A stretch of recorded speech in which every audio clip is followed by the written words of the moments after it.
Bueno, 2021 hay varias exposiciones de Rodin y de Picasso.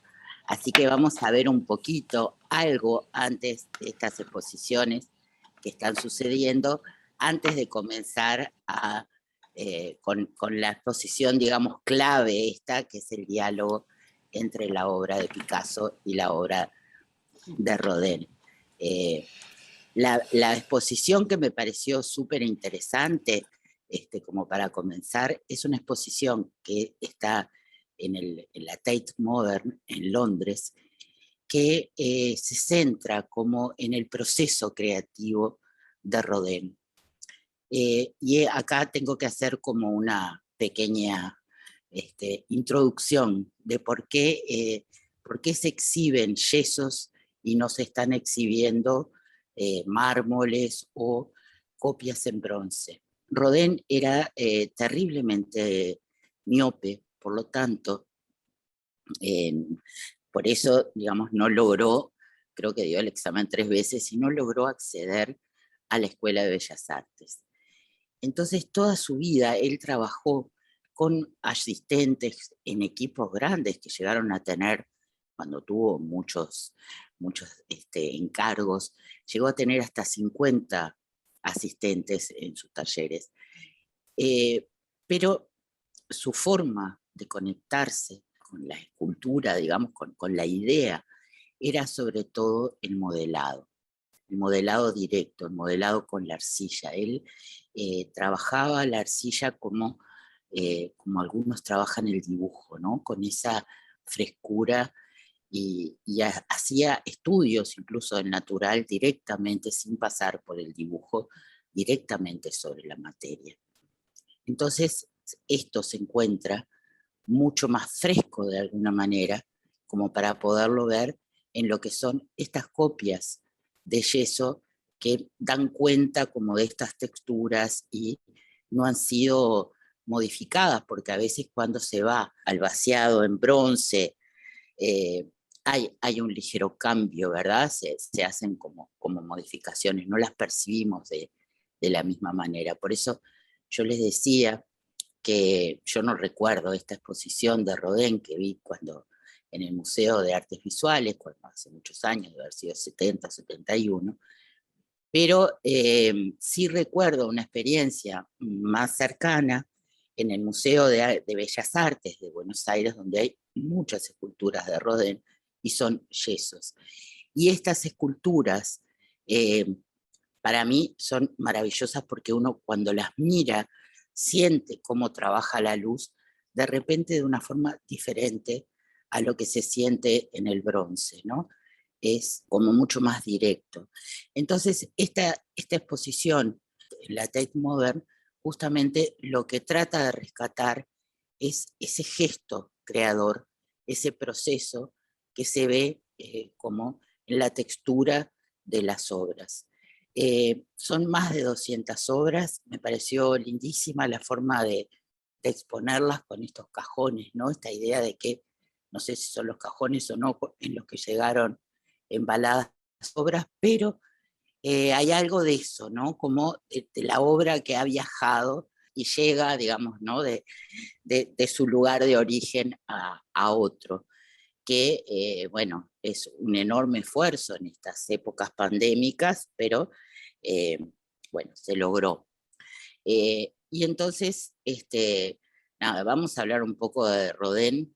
Rodin nació en 1840, murió en 1917, o sea que si vemos un poco para pensar, ¿no? Su diferencia de edad con Picasso era unos 40 años mayor que Picasso. Picasso va a vivir muchos años, va a vivir hasta el 73.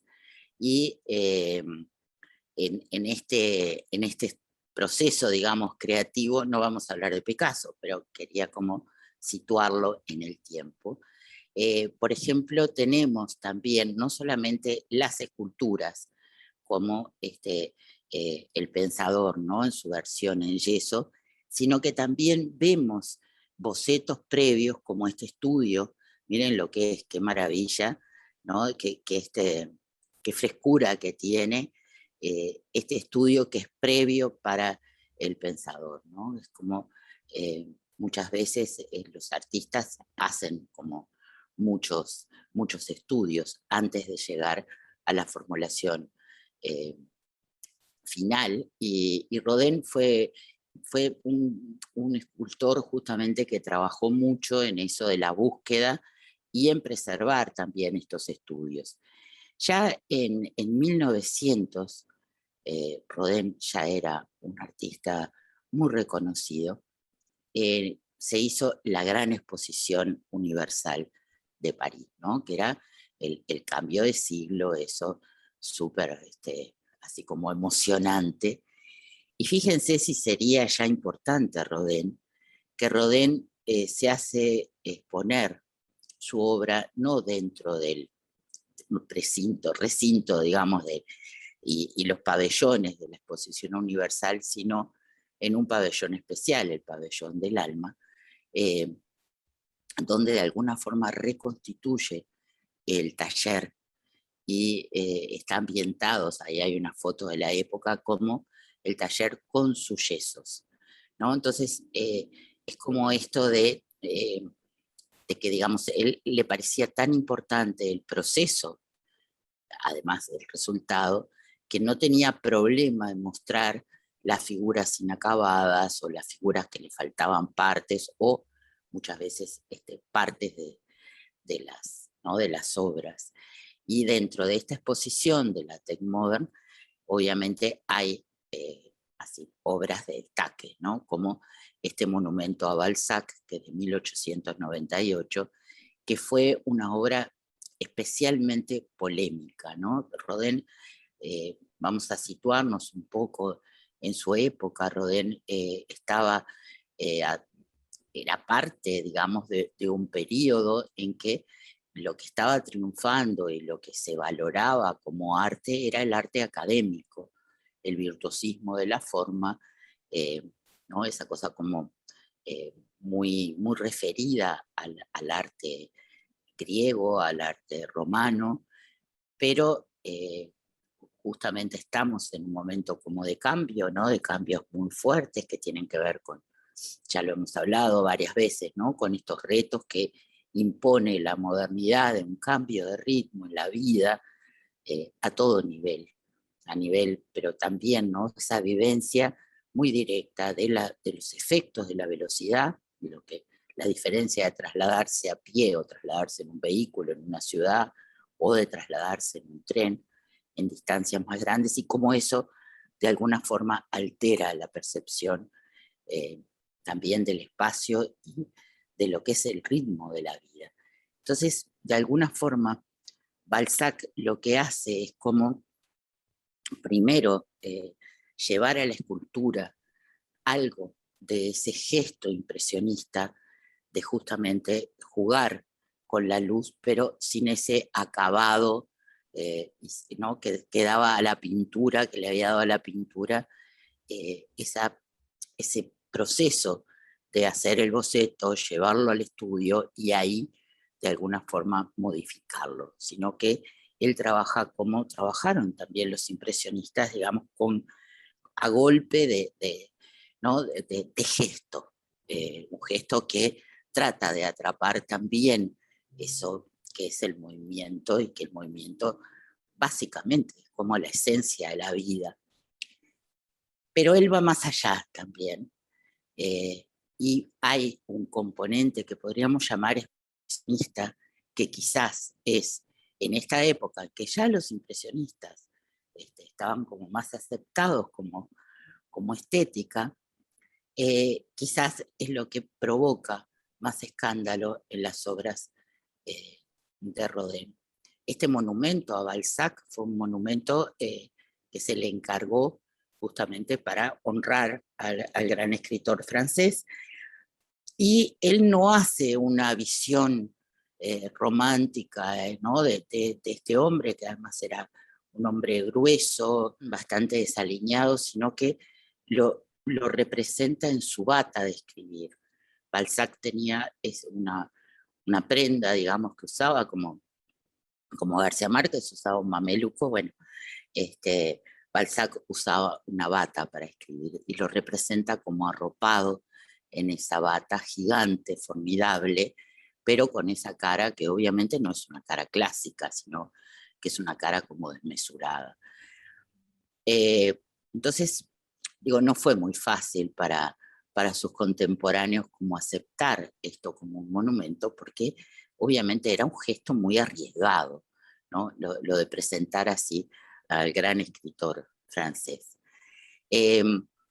Vamos a ver que en realidad Rodin siempre estuvo como tensionado, ¿no? Él era perfectamente capaz de hacer una representación más académica, pero justamente él estaba como buscando algo más, que era justamente, ¿no?, la expresión de la emoción. Y la expresión de la emoción no siempre es elegante. Esa idea de elegancia que nos da la pintura o la escultura clásicas, ¿no?, de que todo está como en perfecto equilibrio, que no hay no hay unirse hacia la emoción desatada, sino que todavía hay principios, ideas que mantienen la serenidad del modelo. En Rodin eso se quiebra, digamos, lo hace queriendo, ¿no? Lo hace buscando justamente romper, porque la actitud clásica, digamos, eh, creo que fue Romero Brest que dijo, es una actitud básicamente insincera, es una intención, ¿no?, de mantener en control las emociones y bueno, me pasan cosas horribles, pero me mantengo como con un aspecto sereno y navego todas esas tribulaciones. Pero justamente en Rodin hay drama, hay drama y hay drama fuerte, ¿no?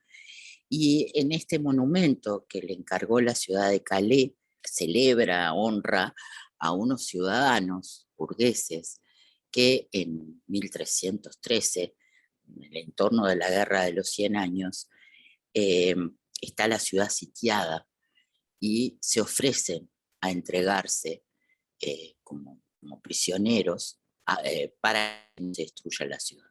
Entonces, es realmente un momento, digamos, ese, ¿no?, en que salen ataviados muy con harapos, ¿no?, que han, van a perder su libertad y quizás su vida. Imagínense qué épocas terribles eran esas.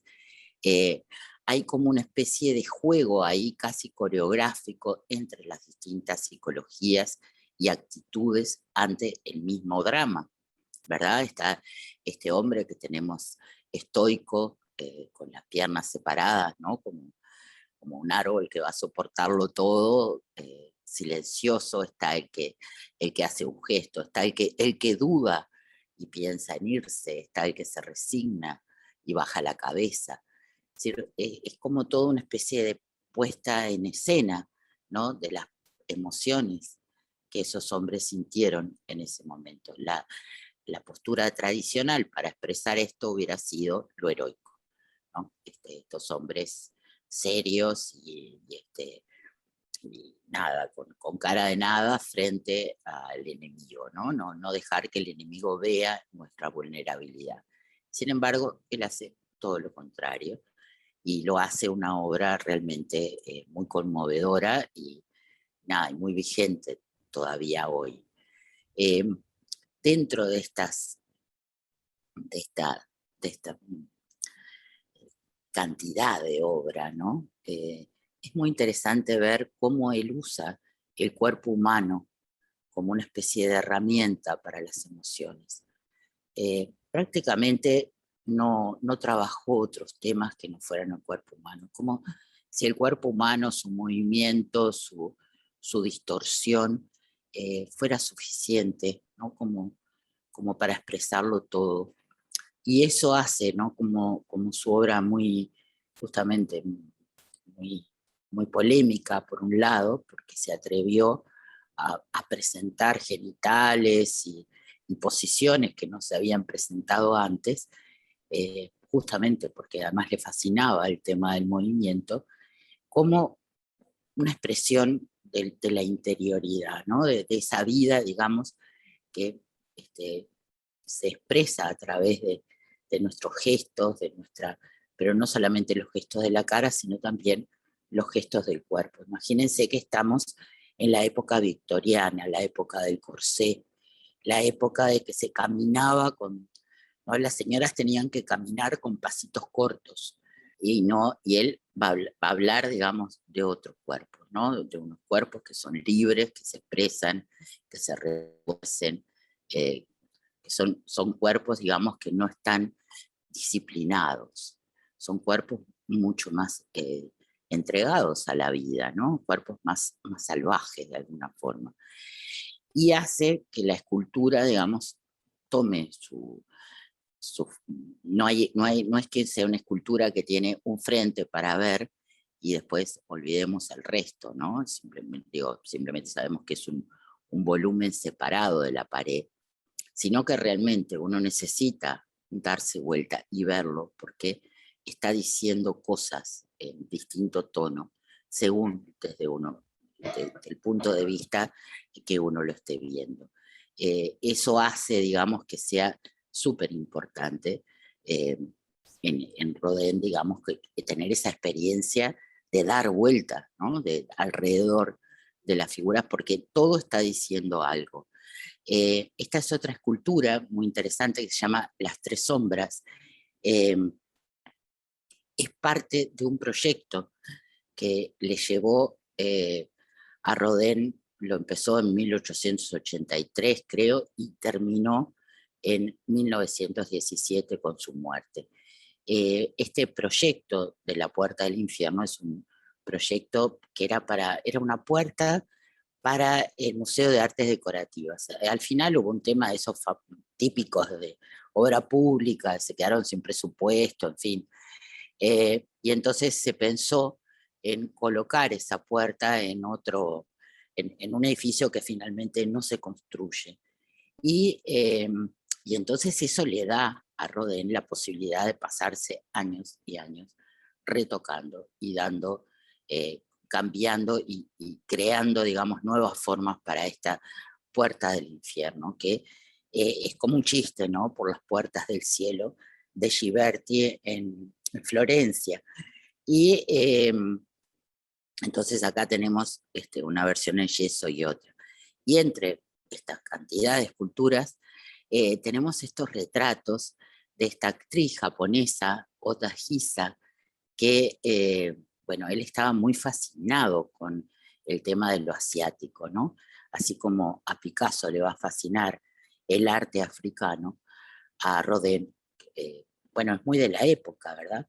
Lo va a fascinar justamente todo esto nuevo que viene de Asia, incluso cuando la dibuja bailando desnuda, descubre que su cuerpo tiene como formas y flexibilidades que son diferentes a las mujeres que conocía, a las mujeres europeas. Así que va a hacer una gran cantidad de retratos de esta actriz, va a ser su modelo.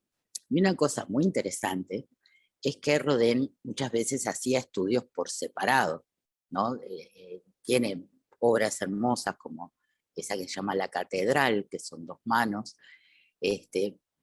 pero muchas veces también como que jugaba, ¿no? Hacía manos y de repente, bueno, veía cómo funcionaba en una escultura. Entonces era como eso un poco de probar, digamos, qué pasaba, ¿no? Con una mano que estaba en una posición o en otra, y eso es muy raro, ¿no? Por más que uno sabe que la escultura generalmente no se hace de un solo bloque, ¿no? Sino que aún el mármol en general se talla en partes, si es muy grande. Este tema de combinar como partes es como una especie de adelanto también de algo que lo va a conectar con Picasso, que es nuestro próximo protagonista. La actividad, un poco estábamos comentando antes de comenzar, la actividad de las muestras, la cantidad de muestras que hay programadas para este año en Europa, en Estados Unidos, hasta en Asia, es impresionante, ¿no? Porque, bueno, yo lo que pienso es que al haber unos herederos que todavía están gestionando directamente este legado de Picasso, y al haber Picasso dejado tanta obra, bueno, obviamente se da como un trabajo muy interesante de mirar, además, en un artista que también fue multidisciplinar, mirarlo desde distintas perspectivas, hacerlo dialogar, también va a haber una exposición, Picasso miró, ¿no? Hacerlo dialogar con distintos artistas con los que tuvo realmente relación, ¿no?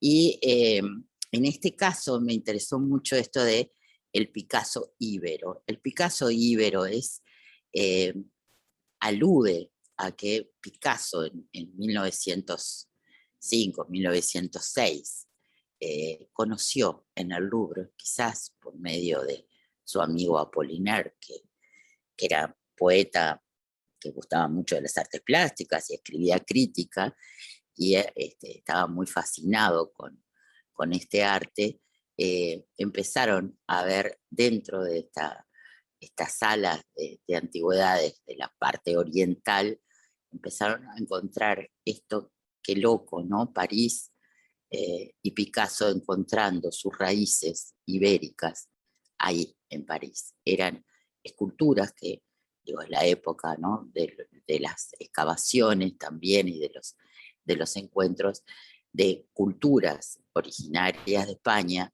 que habían sido conquistadas por Roma, pero que tenían una producción anterior interesantísima desde el punto de vista escultórico. Y él se siente muy atraído hacia estas esculturas que también tienen algo como de primitivo, ¿no? Esa síntesis que después se va a encontrar también en la escultura que va a ir llegando, ¿no? Por las excavaciones previa a Grecia arcaica. Es decir, ¿qué es lo que se está mirando del legado del pasado? ¿No? ¿Cuál es nuestro pasado? Se había aprendido hasta entonces que el pasado del arte eran Grecia y Roma, pero de repente aparecen estas otras culturas anteriores, quizás periféricas, ¿verdad? A los grandes centros culturales, y tienen algo se, que lo fascina, ¿no? A los artistas que justamente estaban buscando salir de ese patrón clásico. Lo loco es que en esa época el Museo del Louvre tenía una seguridad espantosa, porque eran jubilados, retirados, militares retirados de la guerra austro-prusiana, que había sido en 1870, así que imagínense, eran señores que ya quizás tenían, no sé, 20, 30 años en esa época, y que por un sueldo miserable estaban ahí, vegetaban en las salas, y bueno, y dentro del museo, además, había partes que realmente no le interesaban a nadie. Entre ellas, esta parte de estas esculturas ibéricas, ¿no? Algo, una especie de curiosidad, pero no era una parte que fuera interesante para el resto, ¿no? Sin embargo, estos artistas empezaron a mirar y encontrar justamente que la expresividad de estas esculturas, ¿no? Que lo que transmitían era realmente como nuevo, ¿no? Como algo que no se había visto antes. Y si nosotros vemos después la obra de Picasso, bueno, ese tema de los ojos enormes, ¿no? Hay mucho que él va a seguir. Apollinaire, el poeta, tenía un secretario que no tenía una moral muy firme, y que hacía algunos trabajos en el Louvre. Y entonces se llamaba Honoré Joseph Géry Pierret. Y entonces en 1907 va a robar un par de piezas que se las vende a Picasso por 50 francos, que era bastante poco, no tanto como fue después, pero bueno, no era ninguna suma mayor. Y Picasso, fascinado, digamos, ¿no? De alguna manera dialoga con este arte y tiene mucho que ver con la estilización y con la propuesta de rostros que él hace en Las señoritas de Aviñón. Es decir, él va a tener un alimento, por un lado, de las máscaras africanas y por otro lado, del arte íbero. Pero lo que sucede es que en agosto de 1911 se roban a la Mona Lisa, que tampoco estaba demasiado bien custodiada. O sea, la forma en que se robó la Mona Lisa fue increíble, ¿no? Fue un vidriero que hacía, nada, que cambiaba frecuentemente vidrios en el museo, era conocido, nada, llega, parece que está trabajando, descuelga la Mona Lisa, la saca del marco, la enrolla y sale. En realidad este hombre, era un italiano, estaba comisionado de alguna forma por alguien que sí era bastante más peligroso y criminal, que le había dicho que había que sacarla simplemente por un tiempo para hacer, porque tenía ofertas para comprar copias directas de la Mona Lisa. Y entonces era como hacerla desaparecer por un tiempo. Entonces él la hacía aparecer para compradores que obviamente iban a ser compradores clandestinos, que iban a pagar una fortuna por la Mona Lisa, aunque no la pudieran mostrar ni decir que la tenían. Eso, él iba a hacer su negocio y ahí se iba a devolver la Mona Lisa. La cuestión es que no sale muy bien todo ese asunto. La Mona Lisa termina abajo de la cama de este hombre, el italiano, como una especie de papa caliente. Pero eh, antes de que se resuelva todo esto de la Mona Lisa, la policía investiga quién puede haber llevado la Mona Lisa. Y caen ahí Apollinaire y Picasso como sospechosos, porque sí se había sabido, cuando se hace ¿no? Las primeras averiguaciones, se dan cuenta que están faltando piezas justamente de esta parte ibérica, así que se los llevan presos a los dos, y Picasso hace una cosa muy espantosa, ¿no? Cuando le traen a Apollinaire y lo carean con él dice, nunca he visto a este hombre, ¿no? Estaba muerto porque, claro, era un español que estaba residiendo en Francia, ya se veía que lo iban a sacar de Francia. Y las tenía escondidas en un armario, bueno, en fin. La cuestión es que eh, Géry Pierret, que era el secretario de Apollinaire, había conseguido huir a Bruselas, y entonces manda una carta haciéndose responsable del robo de estas esculturas, y las esculturas aparecen, misteriosamente se devuelven al Louvre y ahí se termina el tema. Pero bueno, Picasso se queda sin sus esculturas.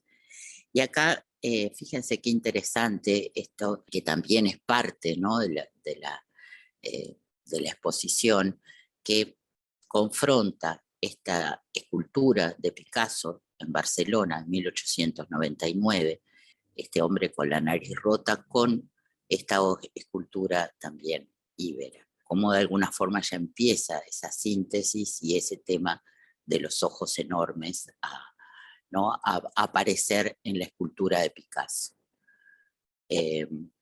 Y esto quizás va a terminar en el cubismo, ¿no? De Picasso, en este facetar el volumen, permitirse como esta otra mirada, y tenemos esta cabeza de mujer de Fernand de 1909, es posterior a Las señoritas de Aviñón, pero de alguna forma es como una puesta en volumen de lo que venía experimentando en la pintura. Estos años son años muy, muy, muy fecundos, ¿no? Para Picasso, y que justamente él pasa de la escultura, que eso lo vimos muy bien en la muestra esta, que vino a Montevideo. Él pasa de la pintura a la escultura, al dibujo, digo, muy, muy fácilmente. Y hay una actividad que en realidad Picasso no comercializó, que la mantuvo como en el territorio más íntimo, familiar, para algunos amigos, que fue justamente el diseño de joyas. Y este es el tema de la muestra que se va a hacer en el Museo Picasso de Barcelona, que es justamente de las joyas. Eran joyas que muchas veces hizo, obviamente con colaboradores, ¿verdad? Que tenían, bueno, nada, combinaban piezas a veces intervenidas por él, pintadas por él, otras veces piezas encontradas.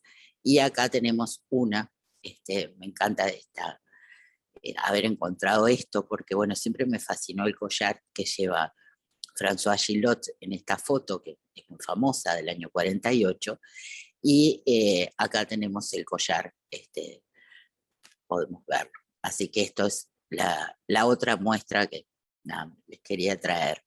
La que está trabajando como comisaria de esa muestra es la hija de Maya, o sea, una nieta de Picasso, que no lleva otro apellido, que ahora no me acuerdo, pero bueno, que justamente es una historiadora del arte y que está como, es una mujer, unos 50 años, y que está abordando algo que es como una especie de misión imposible, que es hacer el catálogo razonado de Picasso, ¿no? ¿Por qué? Porque Picasso dejó muchísima obra, porque no hubo un trabajo, nunca permitió un trabajo tampoco de catalogación mientras estaba vivo, entonces, digamos, encontrarla, categorizarla, datarla incluso, es todo un problema. Además de que Picasso de repente sacó fotos de obras que hizo y después les pasó por arriba, las repintó, entonces realmente ella dice que puede ser un trabajo para un historiador del arte para unos 25 o 30 años. Pero bueno, mientras, como les decía, Picasso sigue siendo expuesto y descubriéndose todos estos vínculos posibles, ¿no? Con otros artistas y con otras inspiraciones. Catherine Chevilot y Virginia Pedrizo Kazan son las directoras de estos dos museos, del Museo Picasso de París y del Museo Rodin de París. Y son las que curan, son comisarias, digamos, de esta muestra, que es una muestra que se desarrolla en ambos museos, en el Museo Picasso y en el Museo Rodin, con una visita, digamos, de obras de uno a otro. Así que en realidad es como una exposición con dos sedes, pero es la misma exposición y parte de alguna forma de verlos como dos pensamientos en acción. Esto me gustó mucho, ¿no? Dos creadores de ambiciones e influencias comparables, aunque en distinto contexto. Y dicen, Rodin reinventó la escultura, Picasso la pintura. Esto es un poco, me parece que discutible, porque Picasso también hizo aportes muy importantes a la escultura, ¿no? Y dice una nueva coherencia visual, expresionista en Rodin, cubista en Picasso. De alguna forma, lo que está planteando esta muestra, me parece muy interesante, digamos, eso que hablábamos, cómo hay una creación a partir de pensar, ¿no? Esto qué mostrar, cómo mostrarlo, cómo dialogan estas obras, es que no hay una línea directa de relacionamiento, ¿no?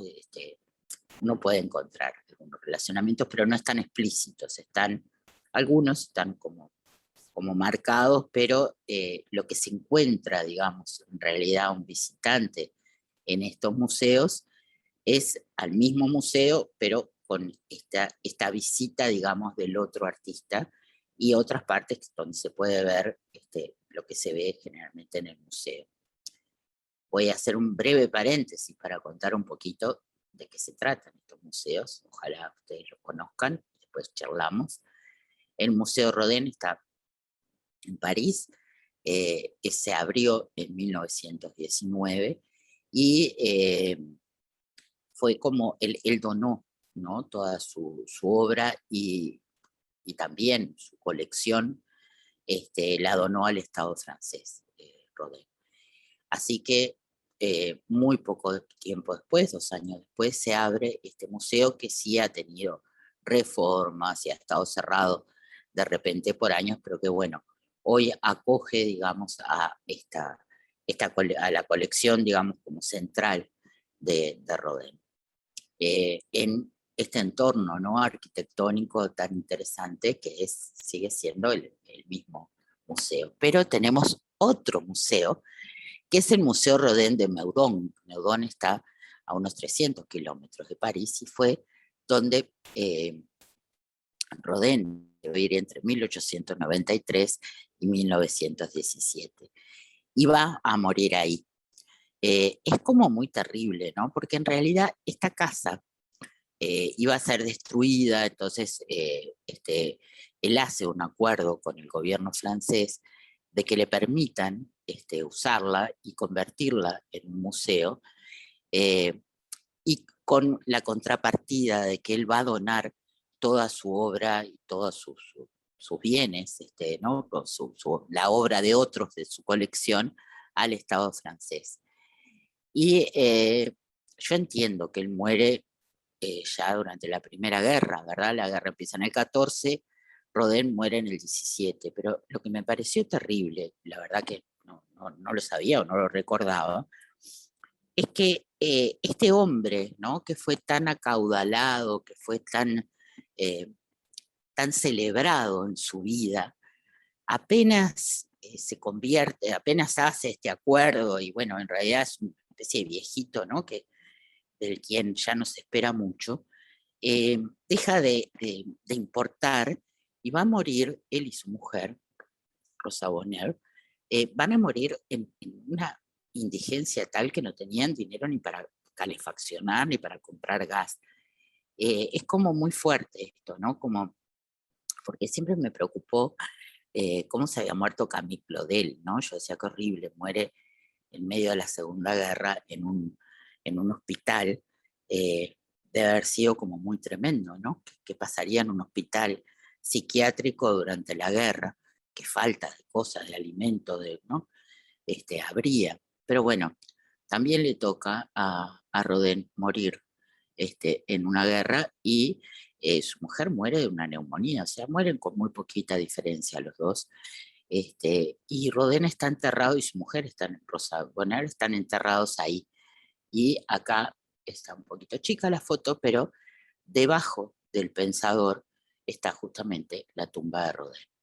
Así que este es otro museo que se puede visitar que tiene básicamente yesos ¿no? Como que esta otra parte de la obra de Rodin. Y el Museo Picasso en París es muy bonito, está en Le Marais, una situación bárbara, realmente es un barrio precioso, y se llamaba el Hotel de Salé, que era una mansión barroca del siglo XVIII, también obviamente fue restaurada y acondicionada en 1985 como sede de este museo. Este museo en realidad tiene que ver con esta ley francesa, ¿verdad? Por la cual los herederos de un artista o de alguien pueden llegar a pagar sus impuestos de herencia con obras de arte. Así que con los impuestos de la herencia de los herederos de Picasso se hace este museo, que ya les digo, tiene una situación, es precioso y tiene una situación muy privilegiada dentro de la ciudad.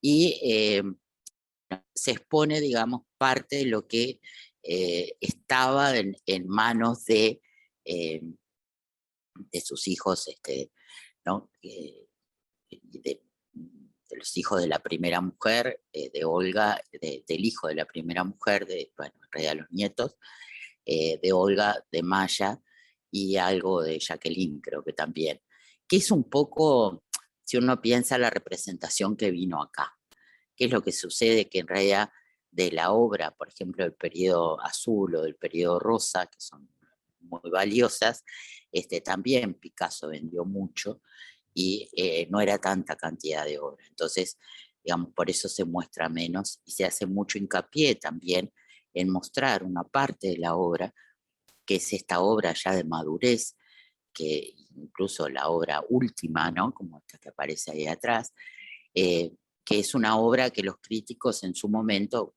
él muere, vamos a recordar, en el 73, consideraron una obra casi senil, ¿no? Y que hay una relectura ahora sobre esta obra, pero es un museo realmente súper agradable. Y bueno, Entonces estas muestras van a estar funcionando en los dos museos hasta el 22 de enero del año que viene. Y bueno, tiene una apuesta como parecida, ¿no? De panelería, de exhibiciones, una muestra como muy generosa, ¿no? De la cantidad de obras de ambos que dialoga. Y me encantó cómo está dialogando en el espacio, ¿no? Ese tema de, acá vemos una escultura de Rodin, que esto es un retrato de Camille Claudel, dialogando con una de Picasso, también pintura de Picasso, escultura de Rodin, y este tema, ¿no? Que fue como importante para ambos, Le Besser, en realidad decían que no es el beso, es la cópula, ¿no?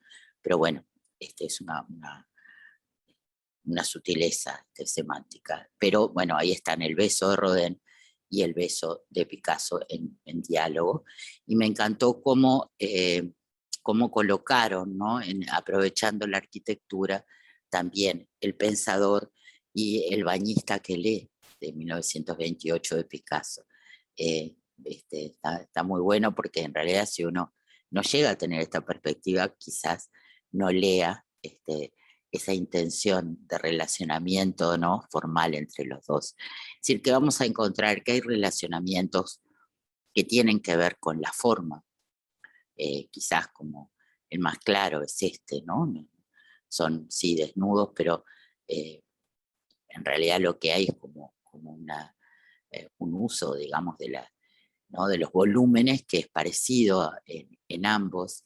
En otros es el tema del beso, ¿no? De la pareja, y son como distintos criterios, ¿no? que están juntos. Y yo me preguntaba, bueno, ¿y se habrán conocido en realidad Rodin y Picasso? Y hay dudas sobre eso, pero sí nosotros sabemos que en 1900 Picasso y su amigo Carlos Casagemas llegan con muy poco dinero a París, ¿no?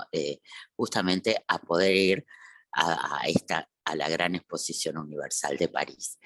Y acá hay un autorretrato que hacen, ¿no? En esta onda así como muy Art Nouveau, eh, que se ve a Picasso y a Casagemas persiguiendo a un par de chicas parisinas. Hay varias caricaturas y cosas así que se hacen como entre ellos, ¿no? Tomándose el pelo, esta cosa de los españoles pobres que vienen a París, ¿no? con esta promesa del triunfo en el arte y también, ¿no? de las mujeres francesas.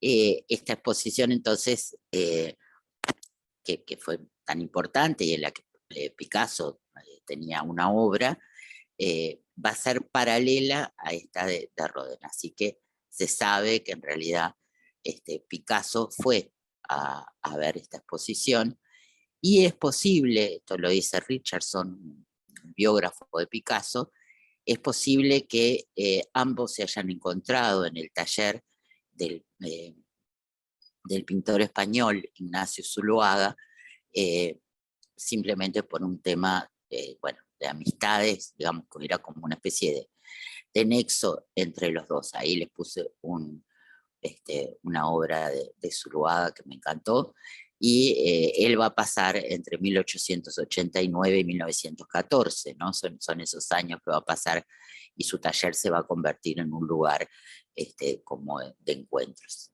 Al medio hay un autorretrato que también me encanta, de Picasso, justamente ahí, que tenía unos 18 años, y el otro es un dibujo también de Picasso de Rodin,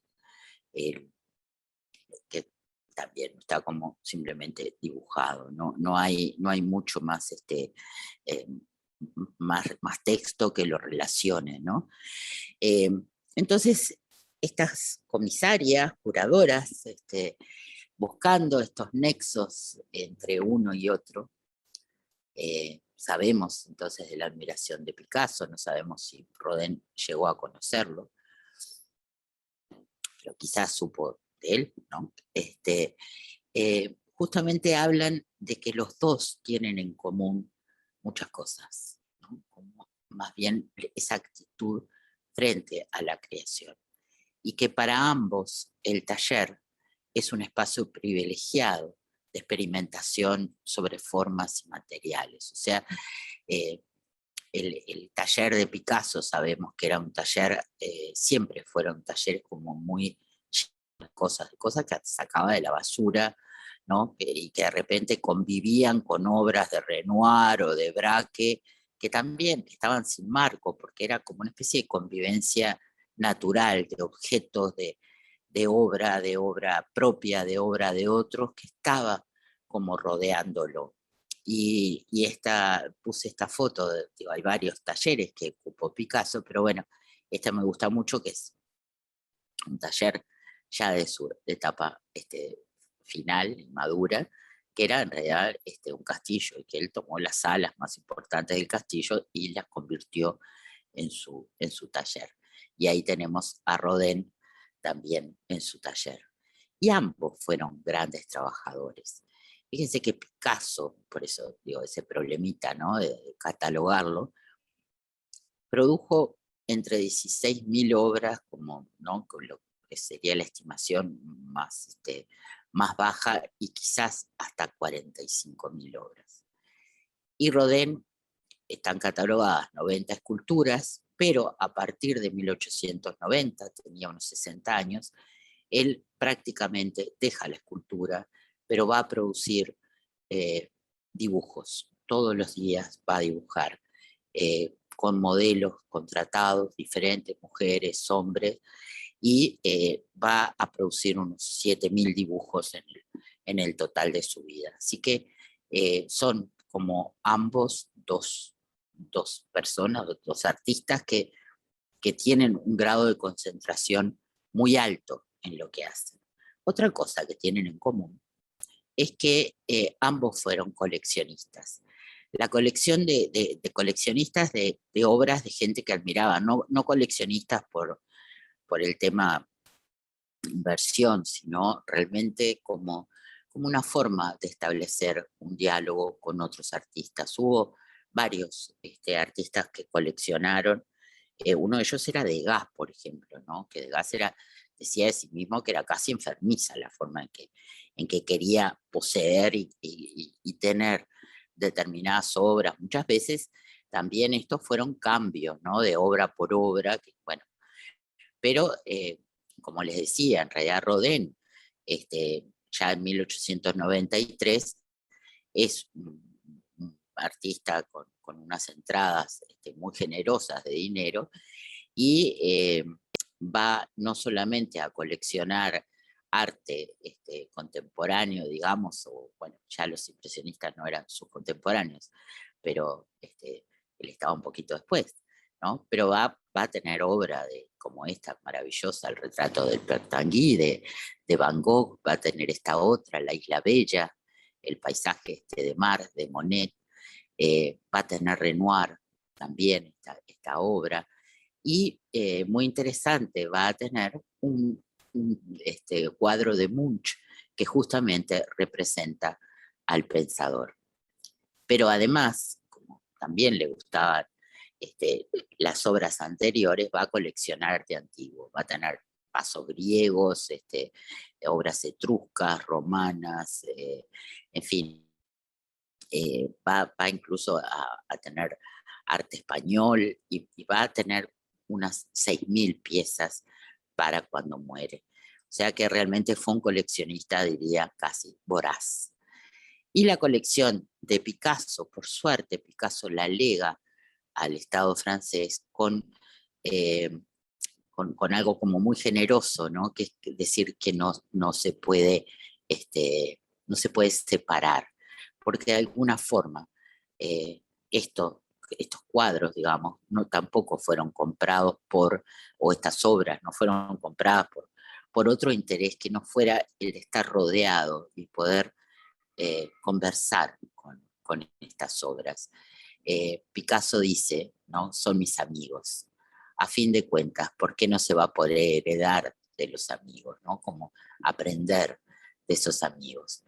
En el fondo, ¿qué es un pintor? Un coleccionista que quiere reunir una colección haciendo él mismo los cuadros que le gustan de los demás. O sea, es bien interesante, ¿no? Como una especie de ladrón absolutamente desfachatado, dice, ¿no? Como, bueno, como eso de heredar de los amigos es eso, ¿no? Cuando uno mira la obra de otro y dice, bueno, sí, voy a tomar esto y voy a ver a dónde me lleva.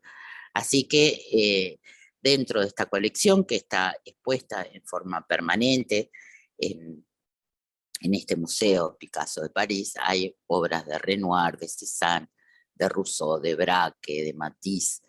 Algunas, obviamente, como Braque o Matisse, fueron amigos. Renoir y Cézanne ya las compró y le costó bastante, las cambió por obra, pero fue bastante obra de Picasso por una de Renoir, una de Cézanne, ya eran firmas muy importantes cuando las compra. Y él fue el primer cliente del aduanero ruso, ¿no? Es el primero, le compra este retrato a una dama, después le va a comprar algún otro, y bueno, también hay en su colección arte africano y arte también de Indonesia, así que fue un coleccionista amplio. Y bueno, y además coincidió con Rodin en el tema de Renoir, ¿no? Los dos tuvieron su Renoir cada uno. Y hay otra cosa que me pareció así como interesante, ¿no? Que eh, la primera escultura con la que Rodin sale a lo público, no es aparentemente su primera escultura es otra que existe, que es un retrato de su padre, pero la primera que expone, que se considera como el inicio, digamos, de su producción artística, es esta Máscara del hombre de la nariz rota. La hizo entre 1863 y 64, y aunque les parezca mentira también fue un escándalo, porque, bueno, como de alguna forma perder tiempo, ¿no? Porque invertir el talento en esta representación de esta cara vulgar. Creo que era un estibador que vivía cerca del taller de Rodin, en esta cara vulgar, ¿no? De este hombre con la nariz achatada. Sin embargo, es como muy maravillosa, ¿no? Y vamos a tener en 1903, ya Picasso había pasado por París, había vuelto a Barcelona, estaba en esa época en que estuvo yendo y viniendo un poco entre París y Barcelona, y realiza esta que es maravillosa, la cara de pecador con la nariz rota. Así que bueno, acá tenemos narices rotas también en común. Y algunos críticos hablan, ¿no? de esta época rodiniana de Picasso, justamente, ¿no? como toma de Rodin. Él está acá atravesando su época entre el azul y la rosa, Picasso, como toma de Rodin ese tema, ¿no? De la textura, del acabado, del dejar la huella, ¿no? Del gesto que construye la cara. La cabeza de Pierre de Wissant es absolutamente maravillosa de Rodin. Y, y bueno, la verdad es que no encontré una foto mejor de esta cabeza de loco, porque me parece preciosa, pero la verdad es que no encontré una foto, me parece como que le haga justicia, ¿no? Es el camino, o sea, tenemos un Picasso que en esta época está también eh, este, transitando, ¿no? Por la pintura, por la escultura, pero por una forma como de la escultura más clásica, ¿no? De la escultura modelada. Acá tenemos estas otras obras que produce más o menos entre 1904 y 1907, que es justamente esta época en que anda entre Barcelona y París. Picasso, y fíjense que incluso las comisarias hablan, ¿no? De eso. Picasso ha sido siempre considerado pintor. Sin embargo, bueno, hubo una gran exposición hace unos 3 años en el MoMA, justamente de considerarlo también, ¿no? Como escultor. Me parece que eso es como importante, ¿no? Entender que, bueno, que fue un artista multidisciplinar, ¿no? Ambos lo fueron. Porque por un lado tenemos a Picasso, ¿no? Pasando a volumen acá en esta cerámica su propio beso. Y por otro lado tenemos también a Rodin trabajando eh, en el dibujo, ¿no? Estos son unos fotograbados. Eh, él hizo, pues digo, dibujó mucho y dibujó no solamente estudios como que podían después llegar a convertirse en, en obras, sino también se metió con el infierno de Dante y, ¿no? Como también tuvo una forma de transitar, digamos, mucho más abierta que simplemente quedarse dentro de una disciplina. Pero también ambos, este, con, este, con esta investigación, ¿no? Que hicieron del eros, de los cuerpos, ¿no? De esta cosa de la metamorfosis del cuerpo durante el amor, cómo se deforma, cómo lo percibimos cuando estamos mirando desde muy cerca a otro cuerpo, de alguna forma estaban siendo transgresores, ¿no? De las normas artísticas y de la moral de la época. O sea, estamos hablando nuevamente, ¿no? De una época victoriana que estaba en su absoluto apogeo todavía.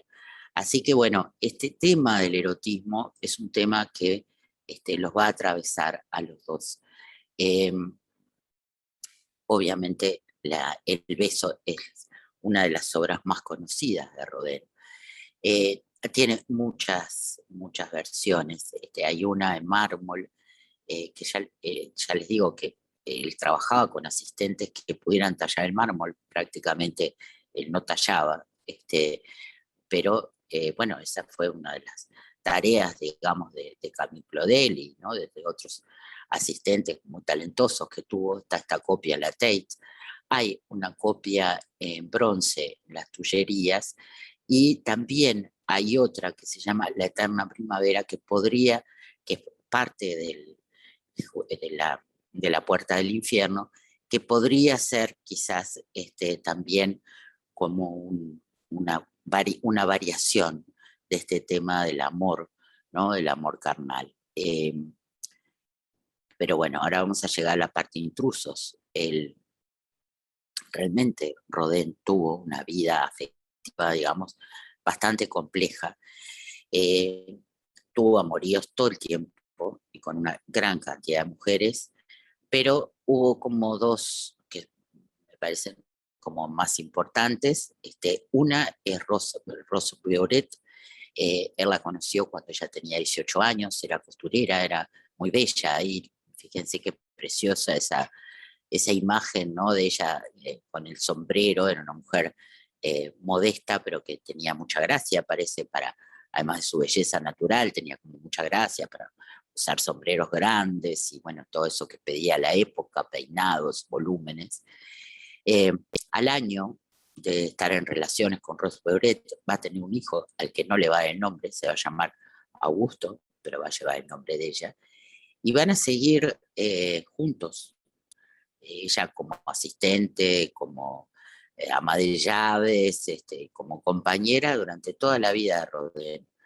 Y van a morir justamente en 1917, van a morir, ya les decía, con poco tiempo de diferencia. Rose Beuret era como una presencia, digamos, que soportaba todo, ¿no? Que no era tremendamente celosa, pero soportó, digamos, todas estas idas y vueltas de Rodin y terminó, digo, se casa Rodin con ella in extremis, quiere decir, ¿no? Cuando estaba simplemente para asegurar que ella pudiera ser la administradora de sus bienes.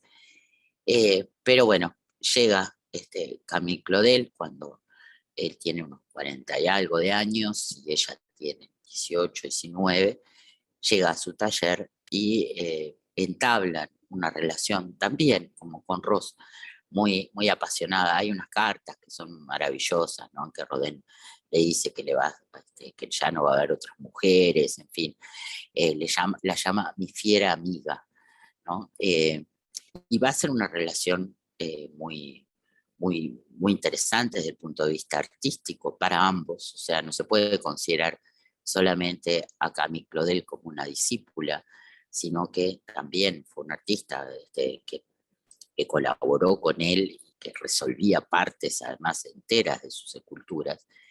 Esta relación va a durar entre 1885 y 1893, se va a ir deteriorando y de alguna forma hay un momento en que ¿no? es muy espléndido para ambos y para la creación de ambos, que es ese momento como primero, ¿no? Del enamoramiento, que está ahí en estas obras, ¿no? Como Je suis belle, Soy Bella, del 81-82, rarísima, ¿no? Con esta figurita chiquitita, ahí como suspendida, siempre el hombre como súper fuerte, ¿no? Y contenedor. Bueno, El beso de 1881, pero él no se decide a casarse con ella. Está Ross por ahí. Y finalmente Camille Claudel va a decidir dejarlo. Es decir, esta mujer ¿no? que había también en la época espléndida de este amor, había hecho el vals, ¿no? Que se había sido también una obra que había causado cierto escándalo, ¿no? Por su alto contenido erótico hecho por una mujer, eh, va a elaborar de alguna forma toda esta bronca y ¿no? de ser derrotada por esta mujer que ya veía como una vieja, y va a representar va a representarla a ella, digo, muy claramente, ¿no? Y va también a hacer esta escultura que se llama La Edad Madura, donde el drama está, digo, no necesita subtítulos, ¿no? El hombre que está siendo llevado por esta mujer casi cadavérica y la amante joven que suplica.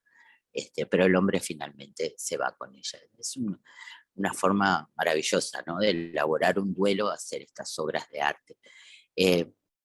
Rodin, de alguna forma, va a ser un poco menos cruel, ¿no? En la despedida, pero hace esta cara de Camille Claudel,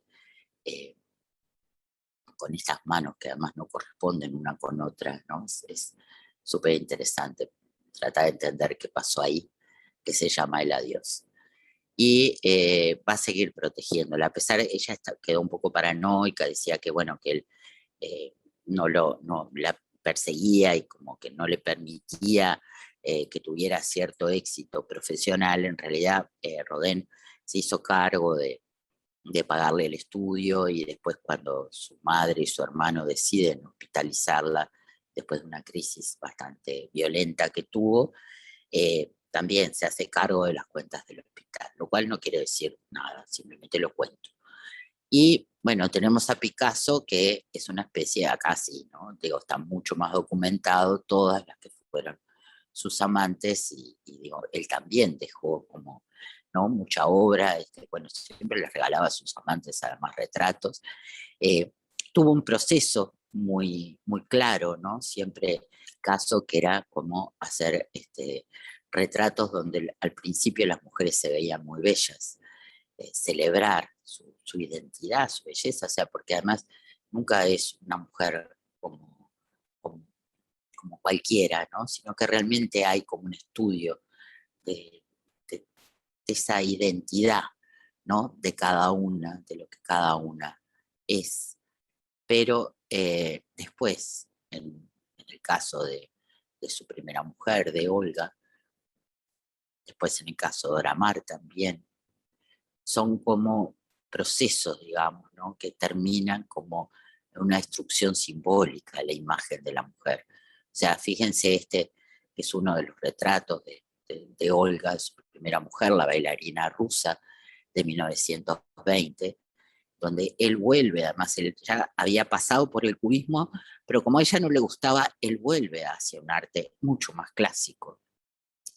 Pero luego, cuando Olga hace un escándalo y quiere divorciarse porque ha descubierto el amorío de Picasso con María Teresa y que tienen una hija, se convierte, María Teresa dice que está loca, ¿no? Se convierte entonces en una especie de monstruo. Y él dice: soy como un río que sigue fluyendo y arrastrando con él árboles arrancados de cuajo, perros reventados, residuos de todo tipo.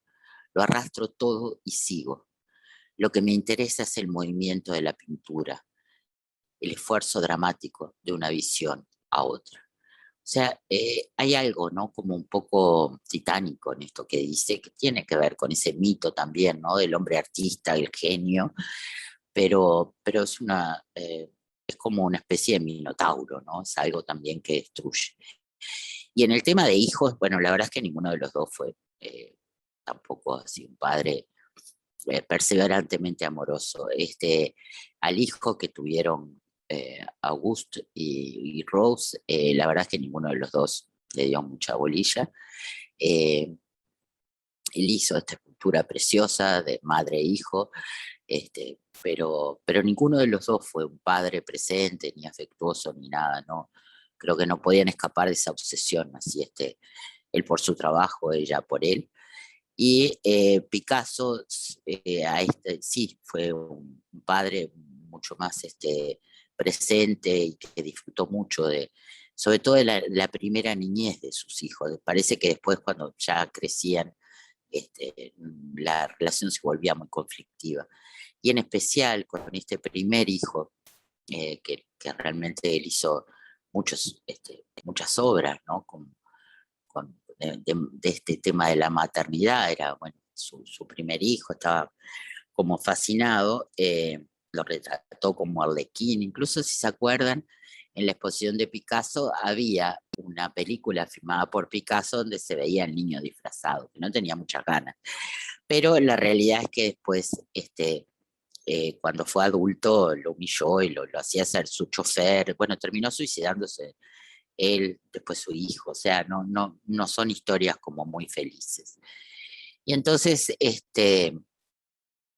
buscando, ¿no? Este tema de los artistas que no son muy buenas personas o que son directamente monstruos, eh, me encontré con esta explicación que me pareció bastante lógica de McGrath, que dice: la creación de arte realmente bueno requiere un grado de concentración, compromiso, dedicación y preocupación, de egoísmo en una palabra, que diferencia al artista y lo convierte no en un forajido, sino en una ley en sí mismo. Los artistas tienden a vivir más para el arte que para los otros.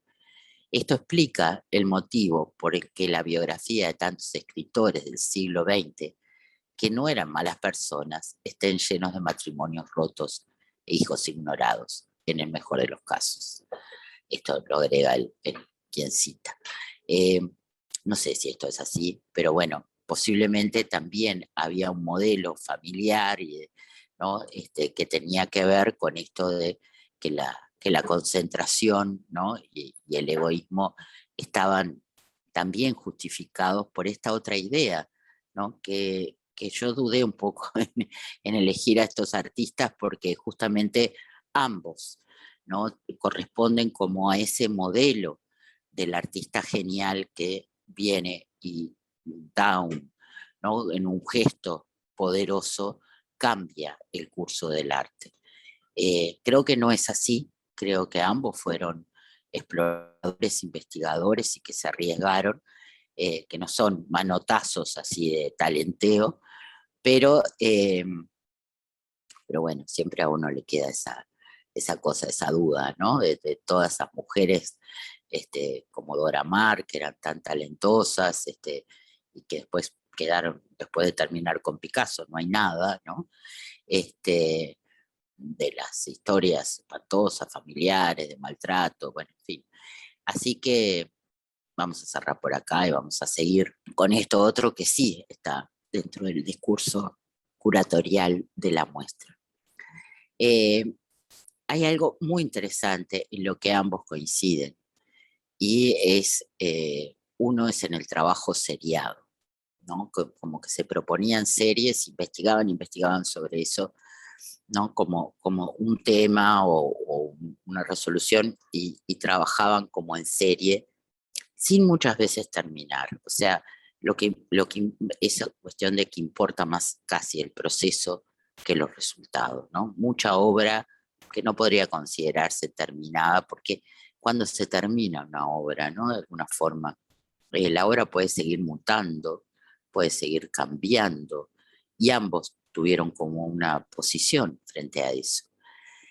Pero hay algo que me parece súper interesante, que es la fragmentación y el ensamblado, ¿no? Que reflejan como una forma muy, muy propia y muy innovadora en ambos, ¿no? Es como explorar la metamorfosis, pero no ya desde la creación desde cero, sino del encuentro y de probar como formas nuevas. Y en este sentido, bueno, el trabajo de Rodin, ¿no? Tanto en la escultura como en los dibujos, tuvo que ver con eso, con incluso el ensamblado de dibujos. Les voy a mostrar ahora una serie que se llaman recortes, ¿verdad? Que tienen que ver con esa fragmentación, con eso como lo que les mostré de las manos. Bueno, a ver qué pasa si yo pongo esta mano en este brazo, cómo funciona, cómo cambia si pongo otra mano. Y es algo así, esa idea de lo fragmentado y a la vez del ensamblado y a la vez del encuentro accidental incluso de los materiales, que va a llevar a Picasso a explorar en estas primeras esculturas, digamos, ¿no? Y el cubismo. Tiene que ver con eso, ¿no? Con poder ver como las partes y ver cómo ensamblarlas de alguna forma y también aprovechar lo que está hasta en la basura, ¿no? Como aprovecharon Braque y él los pedazos de papel tapiz. Es como que hay un motivo, pero que ese motivo está siempre modificándose, ¿no? Está en metamorfosis constante. Y acá tenemos estos recortes de Rodin. Se ven quizás, sobre todo en esta figura de la derecha, ¿no? Cómo él recortaba y después jugaba, ¿no? Con estos ensambles y pegaba y daba como nuevas formas. A esto, pero es esa idea, ¿no? Como del recortar. Y fíjense que acá estamos hablando en 1905. O sea, en realidad los dibujos de Rodin eh, van casi más adelante que Picasso mismo en 1905, ¿no? Está ya llegando a un nivel de abstracción brutal. Porque la verdad, por ejemplo, a Rodin el beso no le gustaba mucho. Él consideraba que era una obra demasiado académica, ¿no? Que era una obra demasiado tradicional y nunca le dio demasiada importancia hasta que obviamente tuvo un éxito tan grande que, bueno, se rindió al éxito y a la vida propia de la obra. Pero cuando él exploró fue mucho más arriesgado y mucho más lúdico, ¿no? En sus formas. Y también Picasso trabajó, bueno, hay mucho de Picasso, ¿no? De trabajar con los recortes, de ensamblar, pero me parece realmente interesante esta experiencia que hace con un muchacho muy joven, que era fotógrafo en los años 50, en el 53, en que van a trabajar sobre papel fotográfico, bloqueando partes, ¿no? Que están recortadas por Picasso y creando estos ensamblajes, digamos, pero que son fotográficos en realidad, ¿no? Eh, Dejando pasar o no dejando pasar la luz. Y esto va a volver un libro que se llama justamente Diurnos. Así que anduvieron como por el mismo lado, pero el ensamblaje fue una forma que Picasso usó mucho, ¿no? El ensamblaje, el recorte, el colocar, ¿no? De distintas formas las partes, trabajar con metal, con chapa de metal que podía moverse. Es decir, él estuvo como también, ¿no? Llegó a la técnica después de aquella primera ruptura, además, que tenía que ver hasta con el material, ¿no? Lo de hacer cosas con cartón, con pedazos de madera encontrada. Bueno, él lo va a seguir llevando como toda su vida hasta llegar justamente a esto de trabajar en 1942 como esta cabeza de toro, que es una maravilla, que es nada, el sillín de una bicicleta y un manubrio, ¿no? Pero es trabajar todo ya con el objeto encontrado. que no es una cuestión que digamos, uy, es el primero, no es el primero, pero lo trabaja, este ready-made de Picasso es bien distinto a los ready-made de Duchamp, ¿no? Duchamp trabaja el objeto y el objeto sigue siendo el urinario, sigue siendo el taburete con una rueda, y ahí está la gracia. Esto es un toro, o sea, uno lo mira y dice, esto es un toro. Picasso juega como de otra manera. En realidad, él no se desprende nunca de alguna forma de la figuración, ¿no? Y decía una cosa que me encanta, que la escultura es el arte de la inteligencia.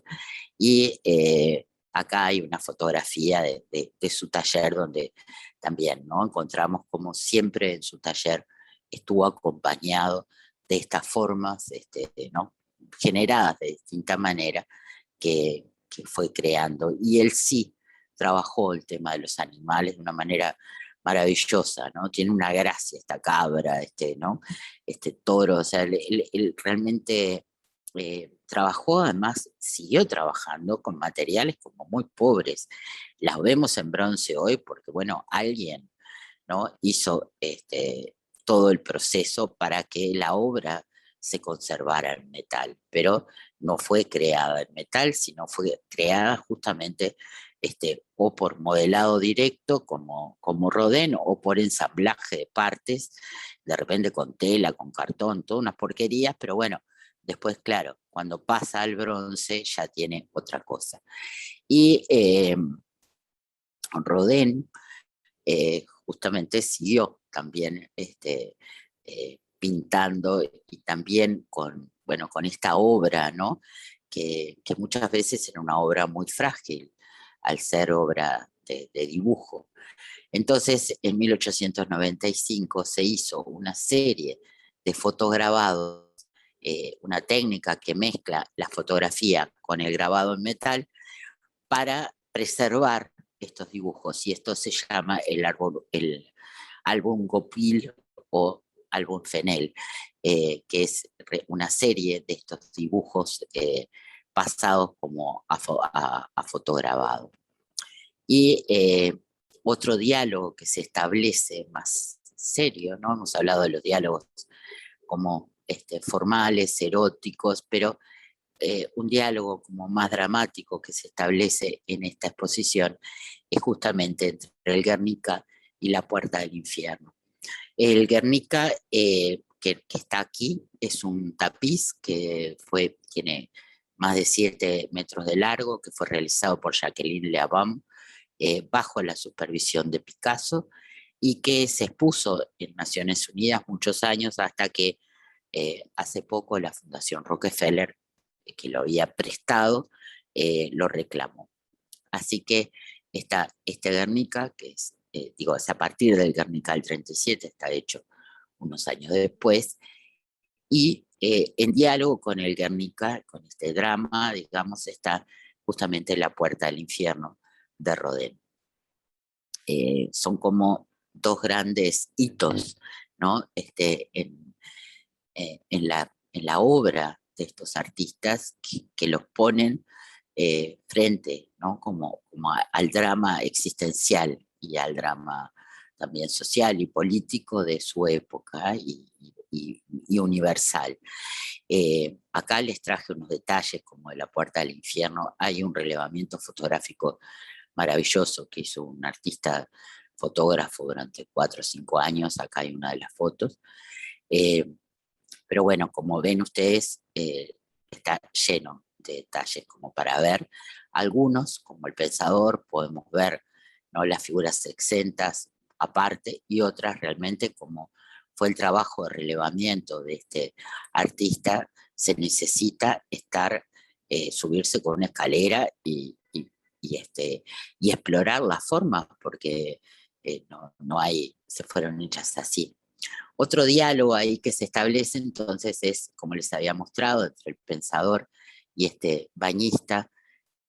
Qué periodo raro ¿no? Que ese periodo ese que se llama surrealista, de los años 25, 24, 25 de Picasso, siempre, no sé, realmente me ha resultado como tan raro, ¿no? Más se da entre el periodo clásico, no sé, es como muy, muy, muy raro y tan escultórico, ¿no? Como el relieve tiene esa fuerza y a la vez las formas son tan sólidas, ¿no? Como tan cerradas, pero bueno, ya vimos cómo dialogan, esto es Ugolino y sus hijos, ¿no? Ese tema del drama, de la violencia, del movimiento también, ¿no? que hay en Rodin. Estos son grabados que son preparatorios, de estos grabados que les decía, pero esto es esos estudios que él hizo para, para la Divina Comedia de Dante. Bueno, y otro diálogo que se establece, quizás formales, entre estos bañistas del 28 y el juego formal de esto que habíamos visto de los burgueses de Calais, ¿no? Como los burgueses de Calais además la obra está situada en el puerto de Calais, es una ciudad marítima, así que digo, quizás tengan que ver, pero bueno, son asociaciones que están hechas en la misma muestra y que de repente, bueno, quizás están sugeridas, ¿no? Pero quizás alguien las entienda y otro no las entienda.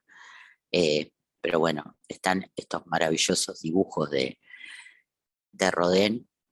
Vieron que hay como formas distintas, ¿no? Del dibujo, pero muchas veces es esto, es como ese gesto, así como en la escultura, ¿no? El gesto de la mancha y después la línea trabajando, a veces solamente es la mancha.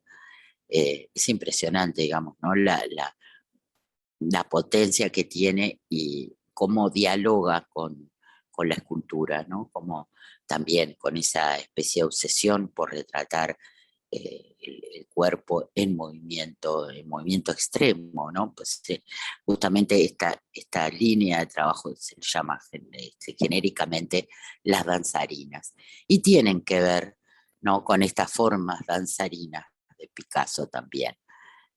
No sabemos hasta dónde es la influencia, pero sin duda hay como una especie de acá de diálogo, ¿no?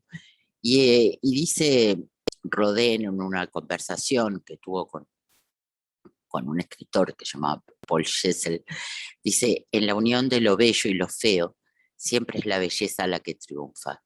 La naturaleza, por ley divina, vuelve constantemente a lo mejor, tiende incesantemente a lo perfecto. Lo que adoramos en un cuerpo humano, más que su bella forma, es la llama interior que lo hace transparente.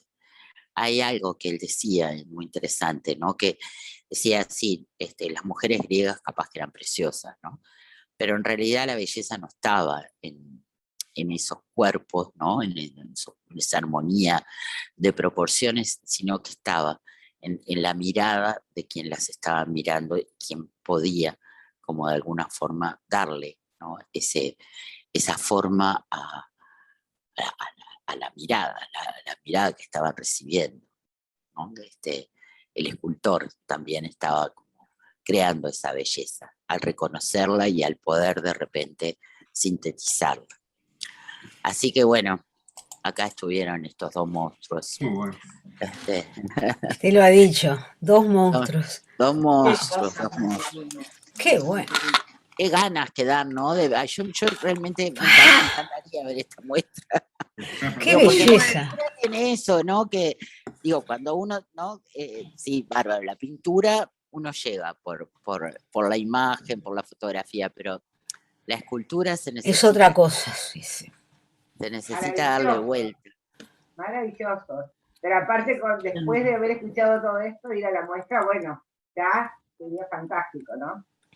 Bueno, por ahora no. Pero, ¿y ustedes fueron al... Yo no fui al Museo Rodin, sí conozco el Picasso de París, pero no el Rodin. ¿Alguien ha ido al Rodin? No, yo conozco el Picasso también. No. Nosotros sí estuvimos.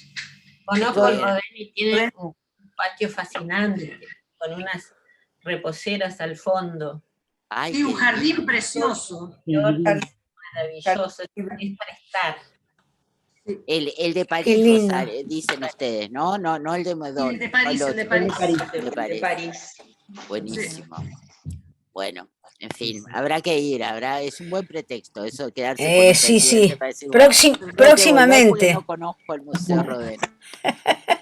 Es lo que me hiciste acordar, Inés, de que en el proceso, en ambos también me acordé, que gracias a las divinas fotografías de Dora Maar, tenemos Sí, el proceso del Guernica. del Guernica, porque la maravilloso. documentación la hizo ella.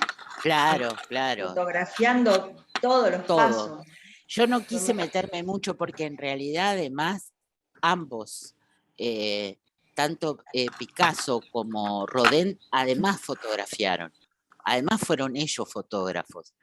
Que había me acuerdo una fotografía estupenda de Braque y otros amigos, tomada por Picasso, ¿no? Es decir, son también artistas de la época de la fotografía. Pero bueno, sí, el proceso de Dora Maar es brutal, ¿no? Que exista eso.